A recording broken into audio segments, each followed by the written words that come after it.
shoot. Pullback, step back three. Bottom! The handoff. Jones for the tie. Oh, he's fouled! And one! He's still loose. Doherty the heave. Oh, my God! Southern Utah is going to do something they've never done. Go to the NCAA tournament. What's up, everybody? Another episode of the Straight Outta Whack podcast coming at you on this I guess we could call it a Throwback Thursday. We're going to throw it back a little bit in this episode as we talk with Seattle U men's basketball head coach Chris Victor.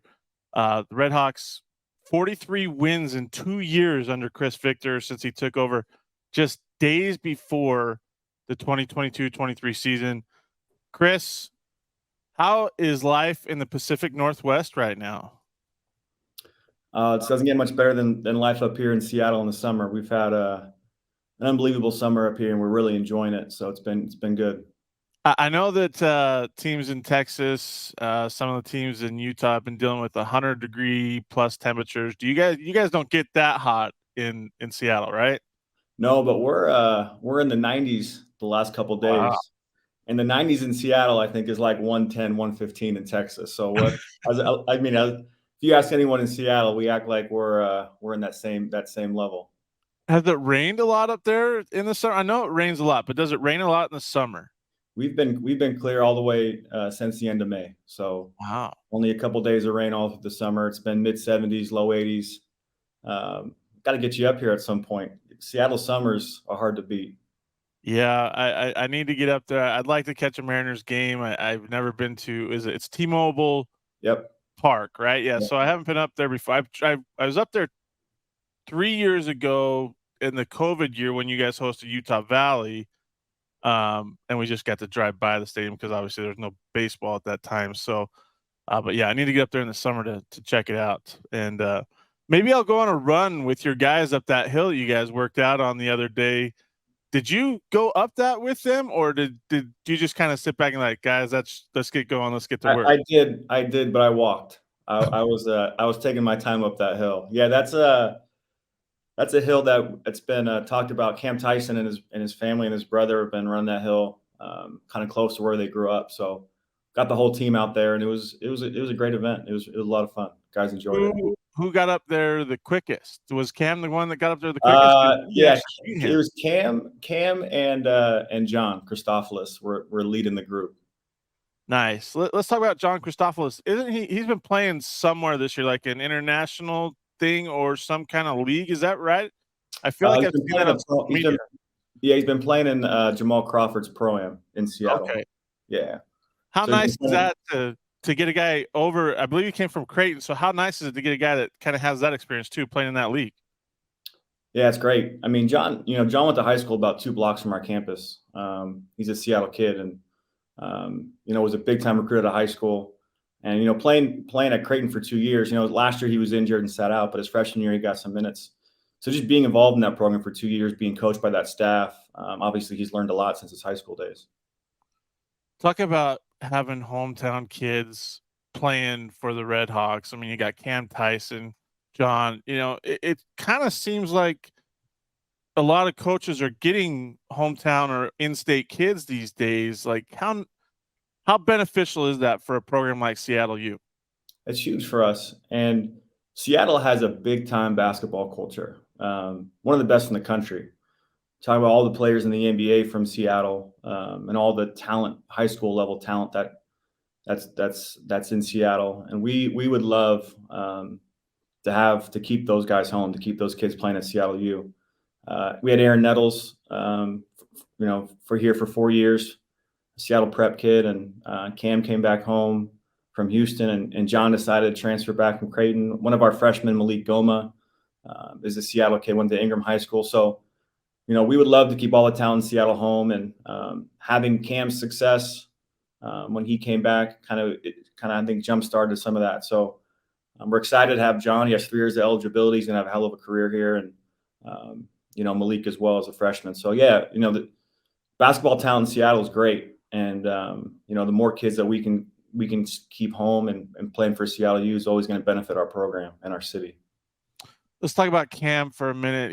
He tested the NBA draft waters this year. Was that his decision, or was that something that you really encouraged him to do as his head coach? Like, hey, go see what they say, and if it works out, it works out. Just you got to put yourself out there right now. Yeah, it was a little bit of both. I mean, he earned the interest from the year he had.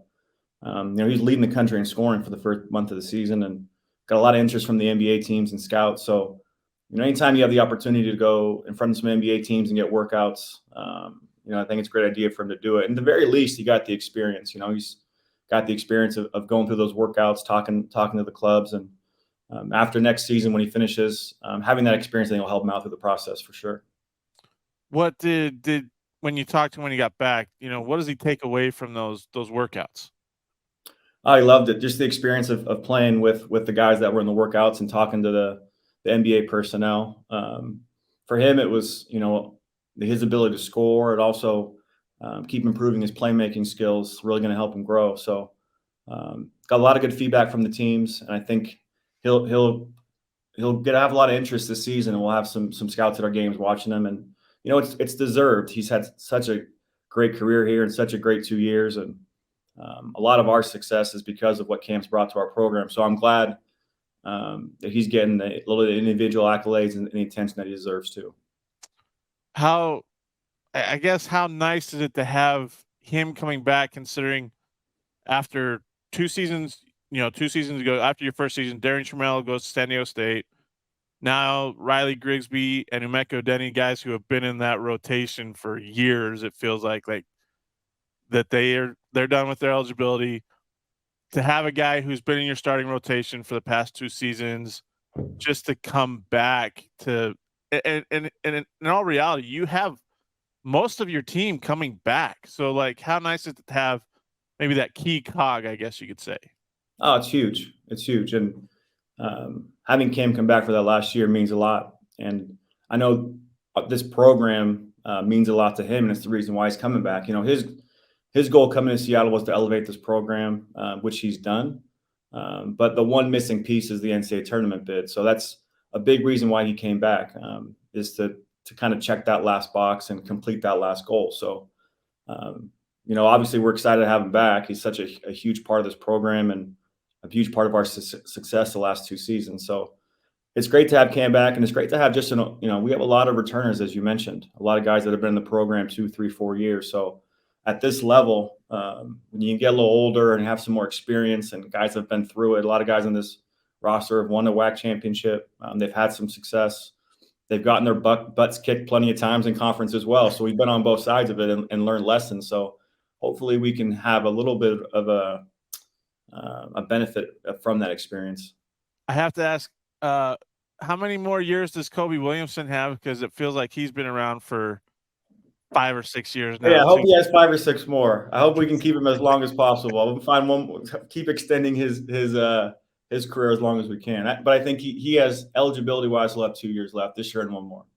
Okay, but let's see: Kobe, Cam, Paris Dawson, Brandon Chatfield, Alex Schumacher's back. I want to kind of focus on him a little bit. The role that he played, throughout conference play, he got better. We'll be real about that. He got much better. Now, year 2, what do you expect from him as maybe your kind of floor general, I guess you could say?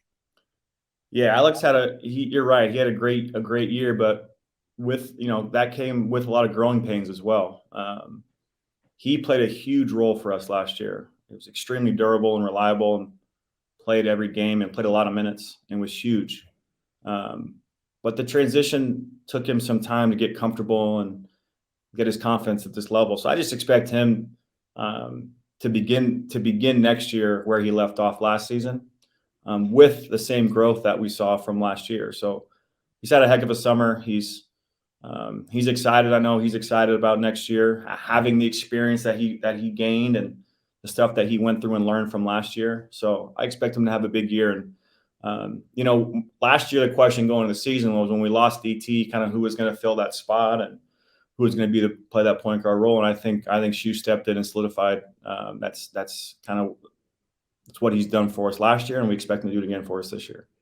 Are you guys going to have another kind of big 3 with Cam, with John Christophilus, and Alex Schumacher, or is there somebody else that may be able to step in as that third guy? Because for the first 2 years that you've had the head coaching job at Seattle, and during your time as associate head coach, it always seemed like there was a big three at the guard line. So I'm just curious about that, if we're going to see kind of something similar this year. Yeah, I would love to. I would love for John to step into that role. But we also have some guys in this roster that have been here for years, and I expect them to make a jump too. Whether looking at Brant Chatfield, who's going to go into his third year, I believe one of the best big men in the conference. I'm excited to see his growth this year. Vasia Panza was hurt last season. He's had a hip injury. He's healthy now and playing again. Shea Riley's back at that forward position. Victor Rakovic is back at that forward position. So we have guys. Paris Dawson's returning. So we have guys that have been in the program and have college experience. And I think our year is going to go based on which one of those guys and how many of those guys really step up into the new role and kind of take advantage of their experience. And every year, your team's unique, right? Like that group forms their own identity and their own team. So for us, we'll have to see who that is. If it is John, if it is someone else stepping up. I think we know Cam and Shu have proven what they can do at this level and in this conference. So I think those other guys on the roster, we'll see kind of what identity this team forms. I want to ask you about Shea Riley. Do you feel like he plays with a massive chip on his shoulder? I feel like we see some kind of monster dunk or some kind of big physical play from him night in and night out. So, I like that kind of play. So, do you see that kind of chip on his shoulder, or is it just the way he plays? That's just who he is and the way he plays. That's what makes him special. Not many guys have that combination of athleticism and motor. Like he plays as hard and physical, as tough as anyone that I've coached. And then you match that with his athleticism, and that's what kind of separates him and allows him to have success. So, again, he also, transitioning in his first year, had some growing pains and took him a little bit, again, to get comfortable, kind of like Shu did. So I think having a year under his belt is going to be big for Shea as well. Let's talk about Brenton Chatfield real quick. I feel like he added a dimension to his game a little bit last year by stepping out and hitting perimeter shots. Is that something that, one, you wanted him to work on, and two, that you expected him to be pretty good at knocking them down? Yeah, it's one of those things where we're in practice and, Brant shooting threes, and with our coaching staff and with Prib last year, kind of was looking at each other like, that looks pretty good. Like he hasn't shot threes in his career, but I think it's time to unleash the big fella from three and see what happens. So there were some games this year where he had some huge ones. More selective his first year, but yeah, I expect that to continue to grow. He shot almost 40% from three, had some big threes and some big games for us. His effectiveness at the end of the day is still going to be in the paint. So we don't want to take him out of the paint completely. Sure. He's a great offensive rebounder, great defensive rebounder, great presence on both ends. But the ability to stretch the floor with him, it'll be a weapon for us again this season. Got to ask you, Alex Pribble takes the head job at Idaho. Are we going to see a Seattle, Idaho home and home going on, year in, year out, where you go up against your former assistant? I don't know. I don't really enjoy those coaching matchups. We'll see. It's a regional matchup. We've played Idaho in the past. So we'll see if we can have a couple games, but I like watching his scores and rooting for him much more than playing against them. You know what? It's ironic that you say that, because most coaches, when I ask them about playing either a former, mentor or a former colleague or assistant or somebody that they were on the staff with before that's now head coach, they'll say kind of the same thing. Like they would rather root for their, former assistant or coach than play against them. I think that's kind of ironic that, it's cool. Like that's a respect thing, right? That's a big time respect thing for, that situation. Yeah, no question. And anytime we have someone that you work with, that Alex and I are great friends. We will be, and he's going to be a great head coach at Idaho, and I want to see him win as many games and have a lot of success. So if we do happen to play him, I'll have to take a step back for that one game. But other than that, though, we'll be big Vandal fans this year. I want to ask you, schedule-wise, is there anything you can mention? I don't think the non-conference schedule's come out yet. Is there any games that maybe the contracts are already signed that maybe you can mention on this? We're close. We're close. I'm hoping to get that non-conference schedule out next week. So we're close to finalizing it. There's some good matchups on there, some good mid-major matchups. So hopefully to get that finalized and get that out soon. Sure. Now let's look at I had my notes here, and let's talk about this WAC USA alliance. What are you looking forward to in your two matchups in that?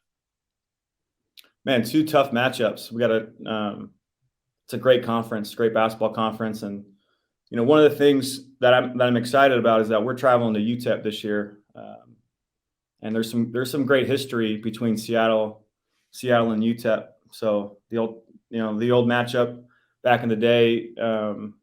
When Seattle U knocked them from the ranks of the undefeated back in the 66 season, I believe, right? Yeah, the only loss of the year for them was at Seattle U. So kind of going back to that game and talking about the history between the two schools, and Seattle U is such a rich history in basketball. Be able to revisit that and travel to UTEP, I think that'll be a special one for us.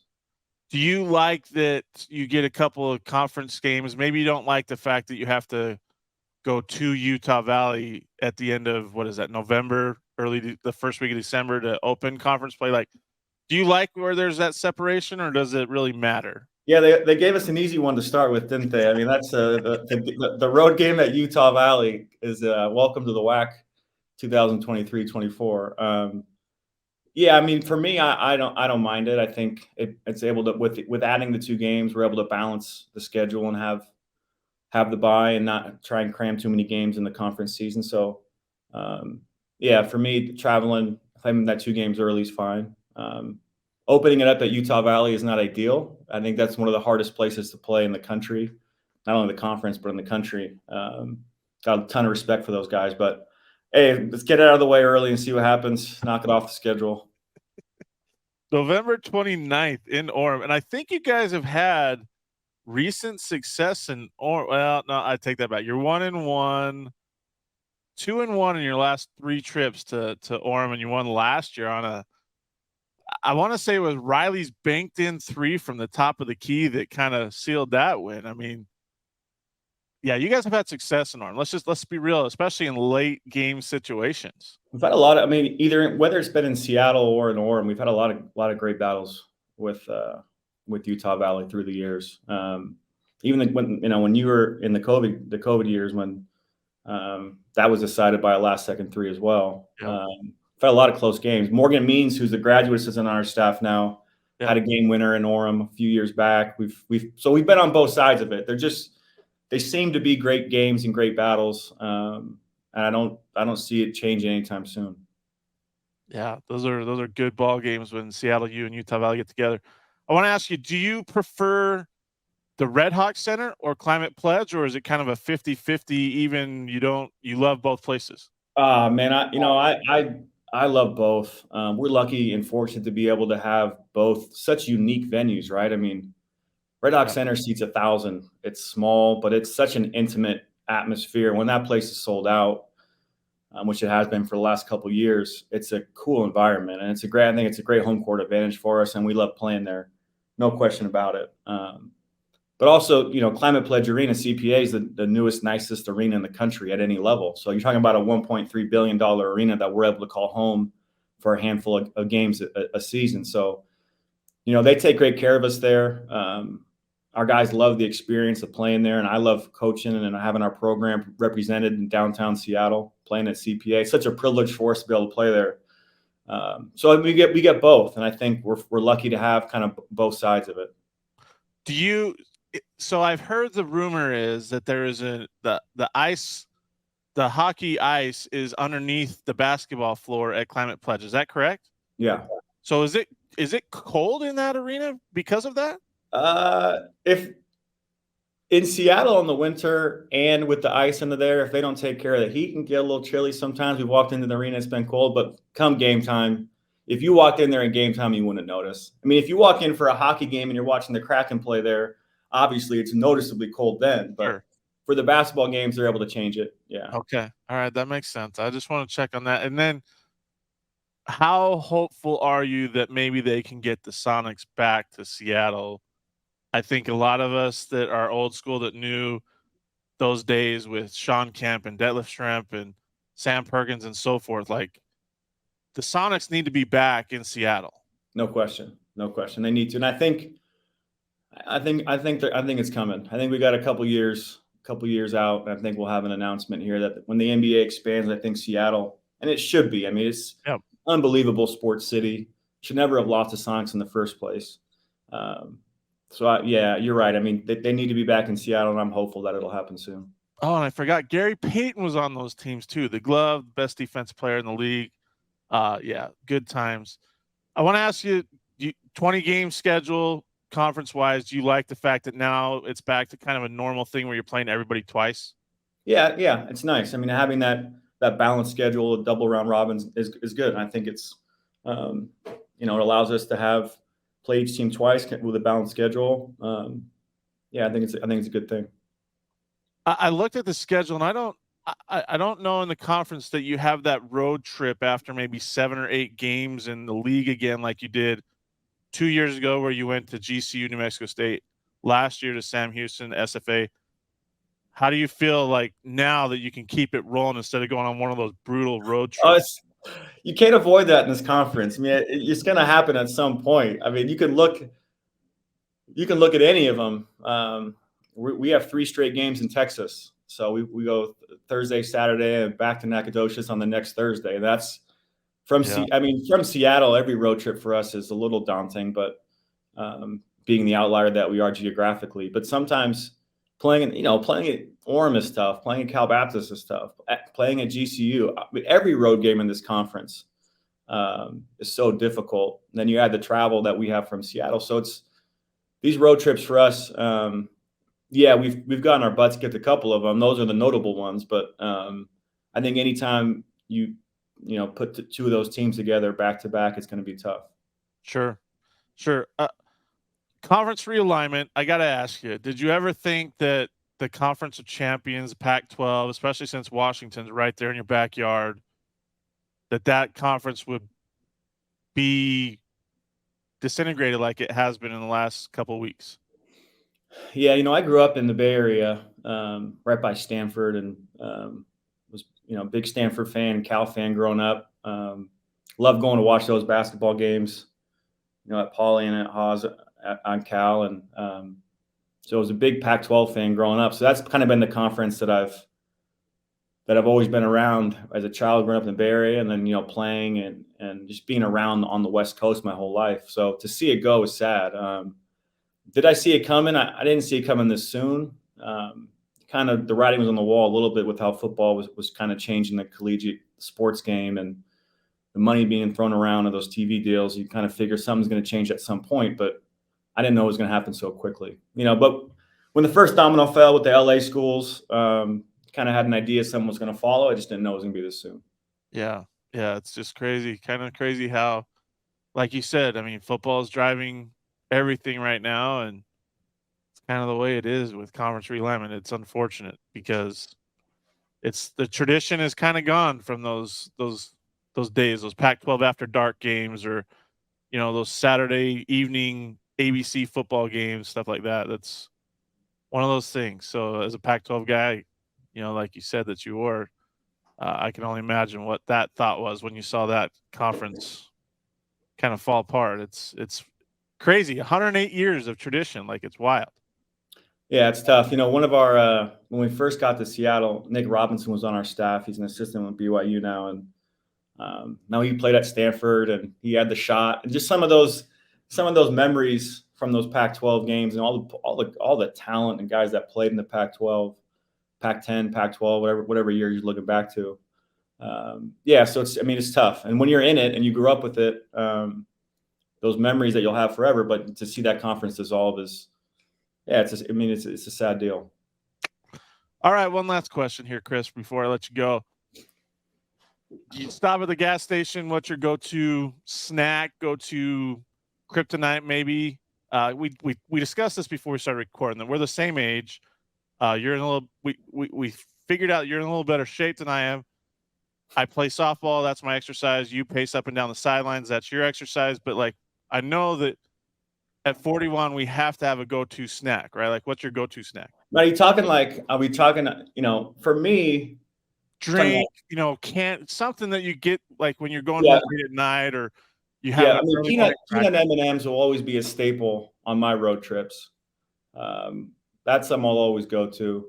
I try and drink as much water as possible to stay healthy, but if I got to go to something, I usually go to a Diet Coke. That's the one I gotta maybe even throw in a cherry Diet Coke if I'm feeling crazy that day. But I would say, peanut M&Ms, probably the candy of choice at the gas station.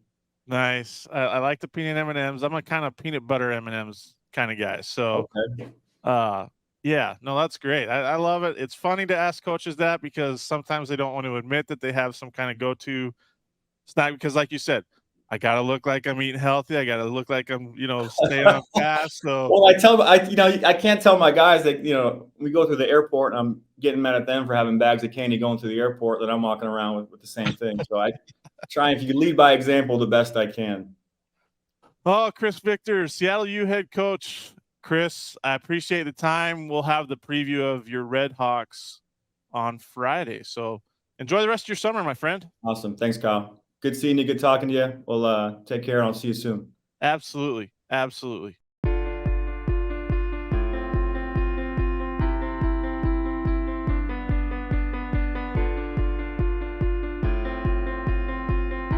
Thanks for listening to the Straight Outta Whack podcast. You can find us on Apple Podcasts, Spotify, and other podcasting platforms. Be sure to subscribe so you never miss an episode. Remember to follow us on Twitter at Whack Hoops Digest and Facebook under Whack Hoops Digest for all your Whack Hoops news and information.